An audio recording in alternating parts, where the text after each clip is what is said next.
मार्गशीर्ष मास महात्म्य 16वां अध्याय। यह अध्याय खंड भागवत महात्म्य से संबंधित है, लेकिन यह अध्याय मार्गशीर्ष महात्म्य का एक हिस्सा है। श्री भगवान ने कहा, सुनो हे चतुर्मुखी, ध्यान का वर्णन मैं प्रसन्न मन से इसे दे दूंगा। इसके सुनने से मनुष्य को पृथ्वी पर सौभाग्य प्राप्त होता है। ध्यान करने योग्य स्वरूप भगवान का ध्यान इस प्रकार किया जाना चाहिए।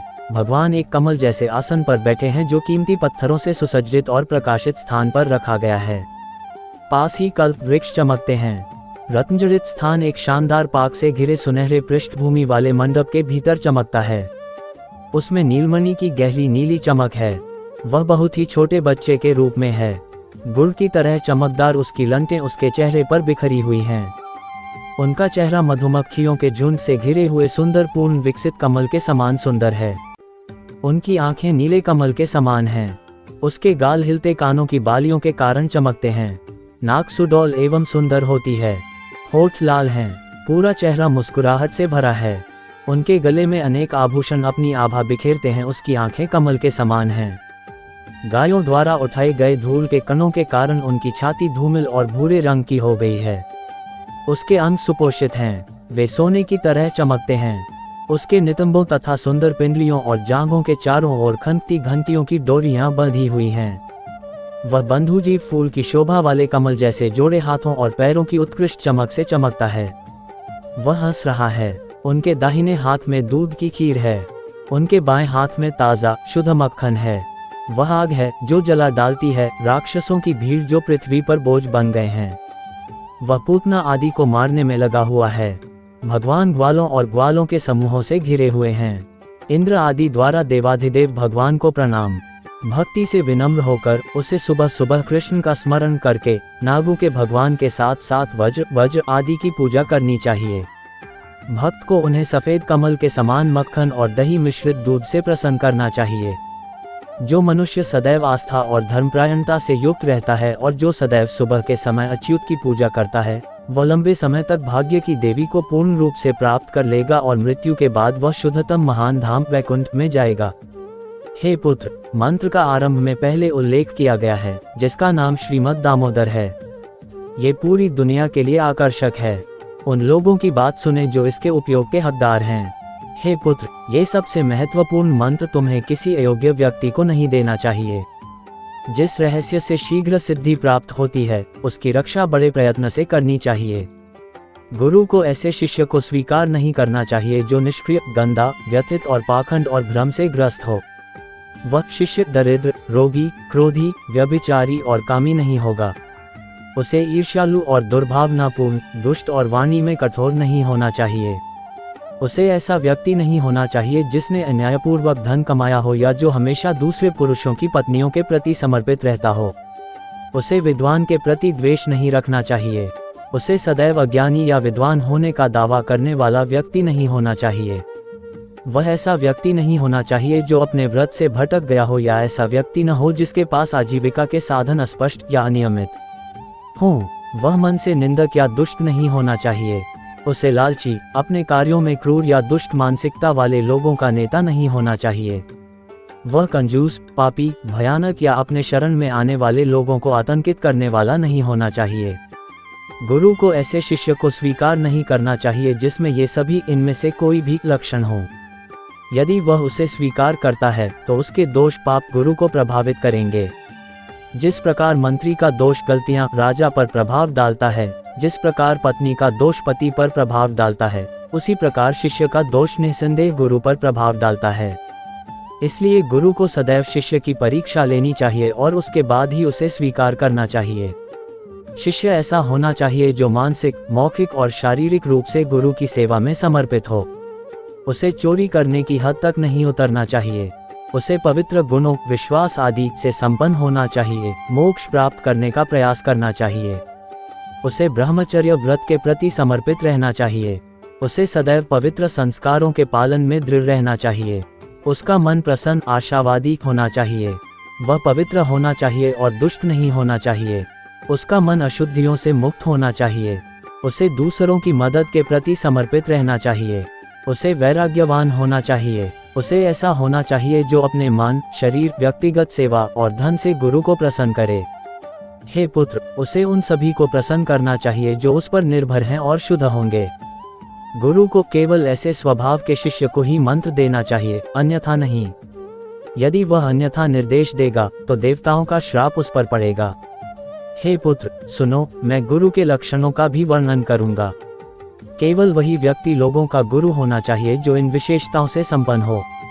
जो मन से निष्पक्ष है, शांत है, क्रोध से रहित है, सभी मनुष्यों के प्रति मित्रतापूर्ण है, व्यवहार में अच्छा है, महान और उदार है और दुनिया में सभी के साथ समान व्यवहार करता है, उसे आदर्श गुरु के रूप में महिमामंडित किया जाता है। वह सदैव मेरे पवित्र संस्कारों और व्रतों का पालन करे। उसे वैष्णवों द्वारा सम्मानित होना चाहिए। उसे मुझसे संबंधित प्रसंगों में रुचि होनी चाहिए। वह मेरे त्योहारों के प्रति सदैव समर्पित रहे। वह दया का सागर हो और पूर्णतया संतुष्ट हो। वह ऐसा होना चाहिए जो सभी जीवित प्राणियों की सहायता और उपकार करे। वह इच्छा से रहित होना, निपुण सज्जन व्यक्ति होना चाहिए। वह सभी विद्याओं में पारंगत होना चाहिए। वह सभी संदेहों को दूर करने में सक्षम होना चाहिए। उसे आलसी नहीं होना चाहिए। ऐसा गुरु एक सम्मानित ब्राह्मण है। वह जानता है कि अलग अलग समय पर क्या होता है। उन्हें सभी को आशीर्वाद देना चाहिए। हे पुत्र, पहले बताए गए लक्षणों से युक्त शिष्य को मार्गशीर्ष महीने में, जो कि मेरा आश्रय है, इस प्रकार के गुरु से वह मंत्र प्राप्त करना चाहिए। बुद्धिमान व्यक्ति को सभी वैष्णव व्रत करने चाहिए। उसे हमेशा मेरे पसंदीदा महान पवित्र ग्रंथ श्रीमद् भागवत को सुनना चाहिए। श्रीमद् भागवत नामक पुराण विश्व भर में प्रसिद्ध है। भक्त को इसे श्रद्धापूर्वक सुनना चाहिए। यह मेरी संतुष्टि और खुशी का कारण बनता है। जो मनुष्य भागवत पुराण का निरंतर पाठ करता है, उसे प्रत्येक अक्षर के लिए एक भूरे रंग की गाय दान करने का पुण्य प्राप्त होता है, इसलिए पढ़ें। जो प्रतिदिन भागवत के आधे या एक चौथाई श्लोक को पढ़ता या सुनता है, उसे 1000 गायों का पुण्य दान प्राप्त होता है। हे पुत्र, जो मनुष्य मानसिक और शारीरिक पवित्रता के साथ प्रतिदिन भागवत का एक श्लोक पढ़ता है, उसे सभी 18 पुराणों पढ़ने का पुण्य प्राप्त होता है। जहाँ मेरी कथा निरंतर कहती होती है, वहाँ वैष्णव रहते हैं। वे मनुष्य कले से अप्रभावित रहते हैं, जो सदैव मेरे पसंदीदा पुराण का आदर करते हैं। जो मनुष्य अपने निवास में वैष्णवों के धर्म ग्रंथों का सम्मान करते हैं, वे अपने सभी पापों से मुक्त हो जाते हैं और सुर उन्हें नमस्कार करते हैं। यदि कलियुग में लोग अपने घरों में सदैव भागवत ग्रंथ का सम्मान करते हैं, उसकी प्रशंसा में ताली बजाते हैं और खुशी में रहते हैं, तो मैं उनसे प्रसन्न होता हूँ। हे पुत्र, जितने दिन उनके वंशज अपने निवास में भागवत पाठ रखते हैं, उतने दिनों तक पितर दूध, घी, शहद और पानी पीते हैं। जो लोग श्रद्धापूर्वक किसी वैष्णव को भागवत ग्रंथ भेंट करते हैं, वे हजारों करोड़ों कल्पों तक मेरे लोक में निवास करते हैं। जो मनुष्य अपने निवास में सदैव भागवत ग्रंथ का आदर करते हैं, वे सभी जीवित प्राणियों के सार्वभौमिक विनाश तक देवताओं को प्रसन्न करते हैं। यदि किसी के निवास में उत्कृष्ट भागवत का आधा श्लोक या उसका 1/4 भी है, तो सैकड़ों और हजारों अन्य ग्रंथों का संग्रह किस काम का है। कलियुग में यदि किसी के निवास में भागवत पाठ नहीं है, तो वह यम के पाश से कभी नहीं लौटेगा। कलियुग में यदि किसी के घर में भागवत पाठ नहीं है, तो उसे वैष्णव कैसे कहा जा सकता है। वह चांडाल से भी बदतर है। हे विश्व के भगवान, धर्म ग्रंथों को किसी के पास मौजूद सभी चीजों की कीमत पर भी एकत्र किया जाना चाहिए। हे मेरे पुत्र, मुझे प्रसन्न करने के लिए एक वैष्णव को सदैव ऐसा करना चाहिए। कलियुग में जहाँ भी भागवत पवित्र ग्रंथ है, मैं देवताओं के साथ हमेशा वहाँ रहता हूँ। सभी तीर्थ, पश्चिम की ओर बहने वाली और पूर्व की ओर बहने वाली नदियाँ और झीलें, यज्ञ, सातपुरिया और सभी पुण्य पर्वत वहाँ मौजूद हैं। हे लोकों के स्वामी, मेरे धर्म ग्रंथ को यश, पुण्य और विजय चाहने वाले को, पापों को दूर करने के लिए और पवित्र मन वाले को मोक्ष की प्राप्ति के लिए सुनना चाहिए। श्रीमद् भागवत श्रेयस्कर है। ये दीर्घायु, स्वास्थ्य और पोषण प्रदान करता है। इसके पढ़ने या सुनने से मनुष्य सभी पापों से मुक्त हो जाता है। यदि लोग महान ग्रंथ श्रीमद् भागवत को नहीं सुनते हैं, तो हे लोकों के भगवान, उनके शाश्वत स्वामी यम हैं। ये वास्तव में सत्य है, सत्य सकारात्मक रूप से। हे पुत्र, यदि कोई मनुष्य विशेषकर एकादशी के दिन भागवत सुनने नहीं जाता, तो उससे बड़ा पापी कोई नहीं है। मैं उस घर में रहता हूँ जहाँ भागवत का एक श्लोक, उसका आधा या 1/4 भी लिखा रहता है। सभी आश्रमों में जाना और सभी नदियों में पवित्र डुबकी लगाना मनुष्यों के लिए श्रीमद् भागवत के समान पवित्र नहीं है।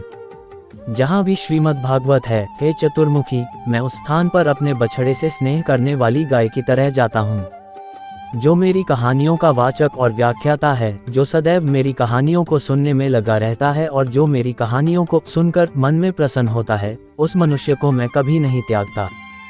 हे पुत्र, यदि कोई मनुष्य पुण्य ग्रंथ श्रीमद् भागवत के दर्शन करके खड़ा नहीं होता, तो उसका पूरे वर्ष का पुण्य नष्ट हो जाता है।